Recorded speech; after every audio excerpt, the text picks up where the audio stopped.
My wife confessed her affair was with a loan shark to whom she gave our house as collateral. I replied, "That's a problem." Then I reported him to the police. She was left frantically calling me from the station. I'm a 42-year-old male, an architect. My name is Eric. My life is built on precision, on plans, on the understanding that a flawed foundation will bring the whole structure down. I thought my marriage of 15 years was built on solid ground. I was wrong. It happened 3 nights ago, a Tuesday. We were cleaning up after dinner, and my wife, Amy, 40, was just standing there staring at the wall. She'd been off for months. Jumpy, secretive with her phone. I'd steeled myself for the usual confession. An affair, a messy, emotional ordeal. I was prepared for that. I wasn't prepared for this. "Eric," she said, her voice thin, "I need to tell you something." I turned off the water. "I'm listening." "I had an affair," she choked out, tears welling. I just nodded, waiting. Her panic was too raw for simple infidelity. "It wasn't what you think. It was about money. I got into some trouble. I borrowed some money." "Okay," I said evenly. "From who?" "From a man. His name is Nicholas," she stammered. "He helps people." The euphemism hung in the air. "Loan shark." "How much, Amy?" "50,000, she whispered. "And then another 25 when I couldn't make the payments. 75 grand. Her boutique clothing business had been struggling, a fact she'd been artfully hiding for over a year. I took a deep breath, forcing myself into architect mode. Assess the damage. "What did you give him for collateral?" She wouldn't look at me. That's when I knew. "He said it was just a formality," she wailed. "He had papers drawn up, a lien. He said we both had to sign. He even had a notary come to the coffee shop." The mention of a notary sent a jolt of ice through my veins.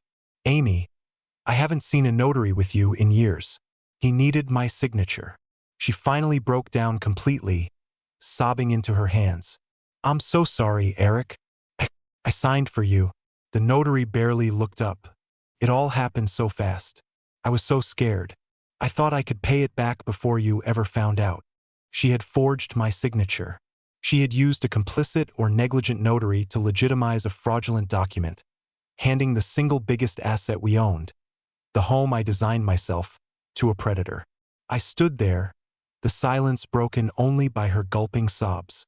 My mind wasn't racing. It was eerily calm, processing data. Forgery, felony fraud, a fraudulent notarized lien against our property, a criminal lender. She expected me to yell. Instead, I looked at my wife of 15 years and said, "That's a problem." I went to the spare bedroom and closed the door. I didn't sleep.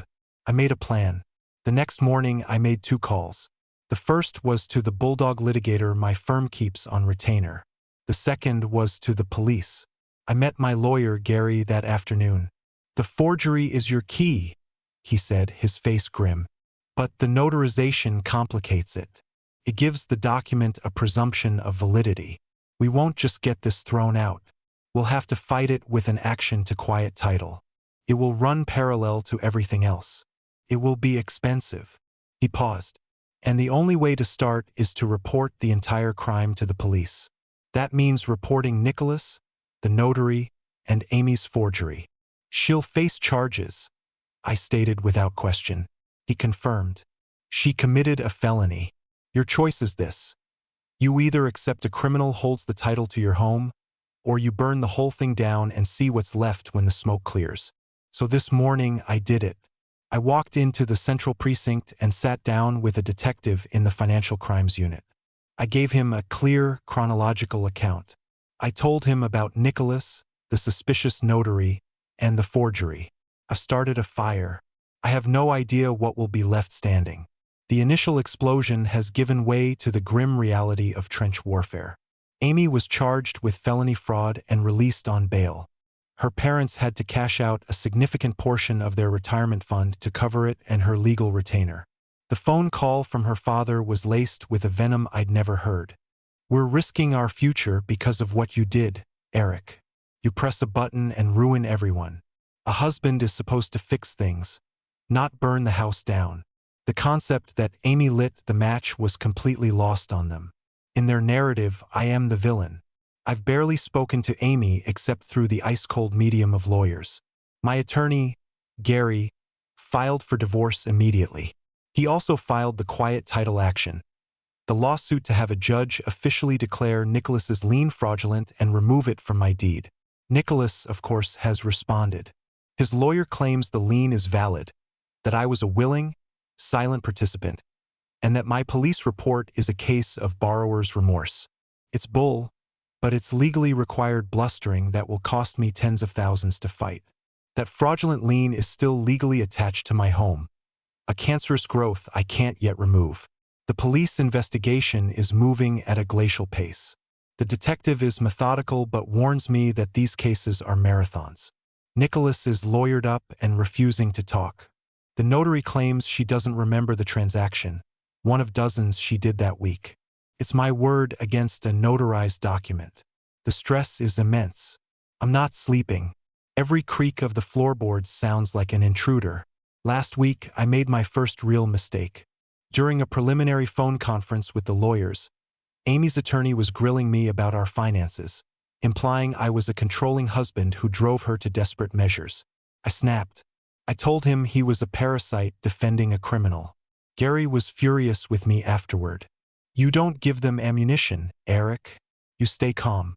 You are the victim. Act like it. It was a stark reminder that my anger is a liability. Nicholas made his first move last night. It wasn't a crude threat. It was a single text message, precise and chilling. Unknown, I trust you're confident in your home security system. Things can go wrong. Wires get frayed. It's always smart to have a professional check them. It was deniable, plausible. It was also a clear, unmistakable threat. I screenshotted it, sent it to Gary and the detective, and spent $3,000 the next day on a new, upgraded security system with more cameras. This is my life now. Her parents have started a quiet campaign, calling our mutual friends with a tearful, edited version of events. I'm the cold, cruel monster. She's the desperate wife who made a small mistake. I've already had 2 awkward calls from friends offering unsolicited advice to be the bigger man. 1 month in and nothing is resolved. The house is still in jeopardy. The divorce is shaping up to be a war, and a criminal is texting me veiled threats. I haven't just cleared a condemned site. I've walked into the middle of its slow, grinding demolition, and I'm getting hit by the shrapnel. The grind is wearing me down. If this were a building project, it would be the part where you're stuck in the mud, burning money on unforeseen soil issues with no visible progress. The depositions were hell. Amy's lawyer spent 6 hours trying to paint me as a financially abusive and emotionally distant husband. He brought up every argument we'd ever had about money, every time I'd questioned her business expenses. They are building a narrative that I left her with no choice but to seek outside help. It's infuriating because it's a funhouse mirror version of the truth. I wasn't controlling, I was concerned. But in a deposition transcript, the nuance is gone. Amy sat across the table looking pale and thin, refusing to make eye contact. She just repeated the lines her lawyer had fed her. It wasn't like watching a stranger. It was like watching an animatronic version of my wife. Nicholas's harassment escalated in sophistication. The anonymous email to my firm's partners happened, but it was more insidious than I first imagined. He didn't just hint at instability. He included a link to the public court docket showing the quiet title action, framing it as a lawsuit where I was being sued over a massive debt. Caused a genuine panic. My partners stood by me, but only after our firm's legal department had several long, expensive meetings to wall themselves off from my personal legal entanglements. I'm still employed, but I can feel a new distance from my colleagues. I'm the guy with the drama. The real blow came last month. Nicholas, through his lawyer, filed a motion to force the sale of the house to satisfy the debt, pending the outcome of the quiet title action.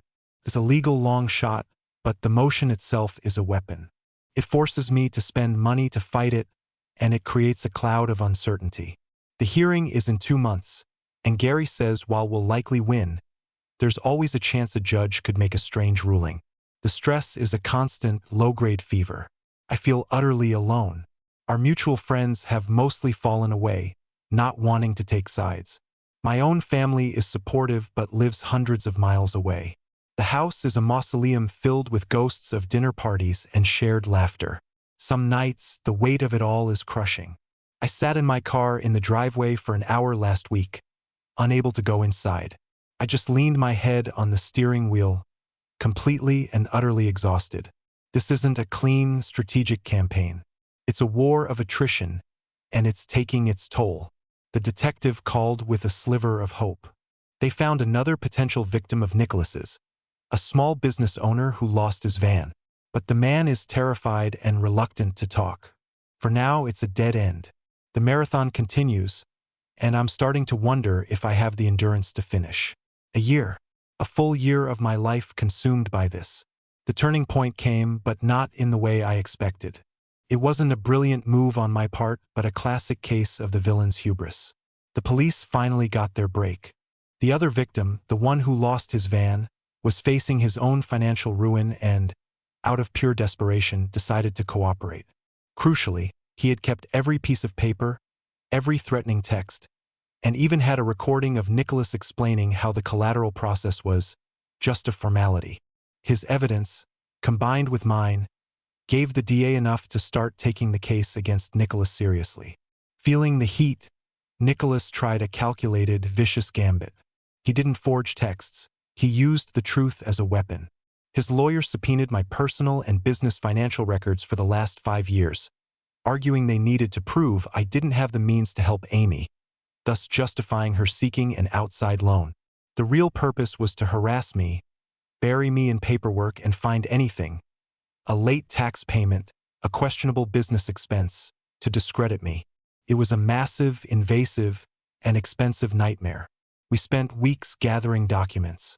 It was a professional colonoscopy, but he overplayed his hand. In the mountain of data, my lawyer found the accounts for Amy's boutique. Her spending was far worse than I ever knew. She hadn't just been covering business losses. She'd been spending lavishly on suppliers, travel, and business lunches that I now realize were part of her facade. This evidence demolished her lawyer's narrative that she was a helpless victim of my financial control. In trying to expose me, Nicholas had inadvertently exposed the depth of her deception. That revelation seemed to break something in Amy. Her parents' money was gone. Her lawyer was demanding more.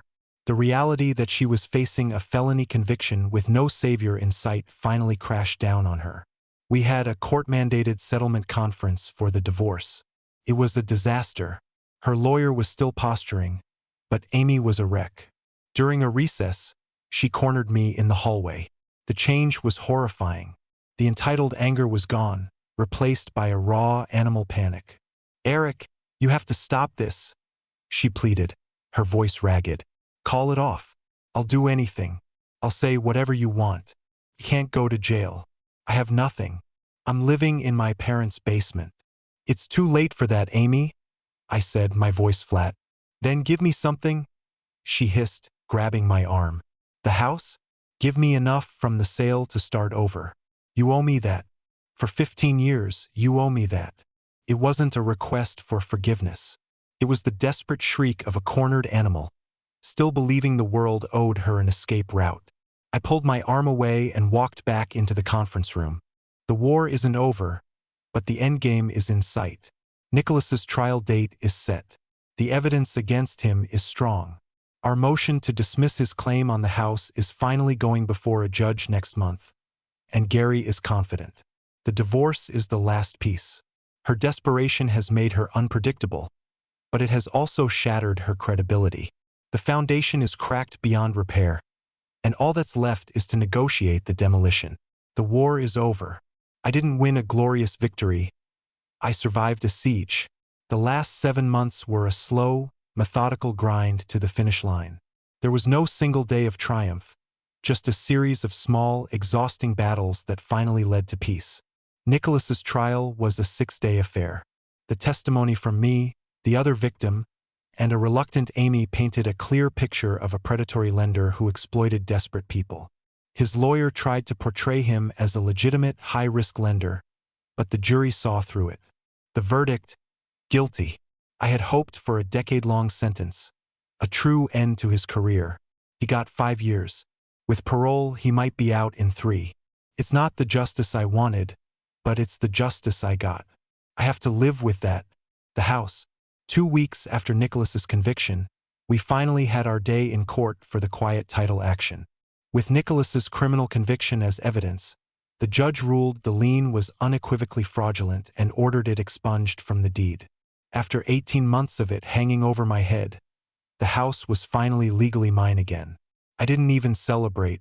I went home, poured a glass of whiskey, and sat in the dark, feeling the absence of that crushing weight for the first time. The relief was so profound, it felt like grief. Amy, faced with her own trial, took the plea deal offered by the DA. In exchange for her testimony against Nicholas, she pleaded guilty to 1 count of felony fraud. She was sentenced to 5 years of probation and 1,000 hours of community service. She has a felony record that will shadow her for the rest of her life. The divorce. This was the last, ugliest battle. With the house secured, her only leverage was to drag me through a costly trial. We settled on the courthouse steps. The agreement was brutal but realistic. I kept the house, my car, and my entire pension. Our joint savings account had been drained by the first wave of legal fees. However, to avoid a trial, Gary advised me to make a one-time equalization payment of $15,000, drawn from my personal savings. It was galling. Felt like a reward for her behavior. But as Gary put it, do you want to pay her $15,000 to go away forever? Or do you want to pay me $50,000 to fight her in court and maybe get the same result? I wrote the check. It was the cost of freedom. Her last communication was a venomous email from a new address, accusing me of robbing her of her life and leaving her with nothing. It was filled with the same entitled rage, completely devoid of self-awareness. I deleted it without replying. I am 44 years old now.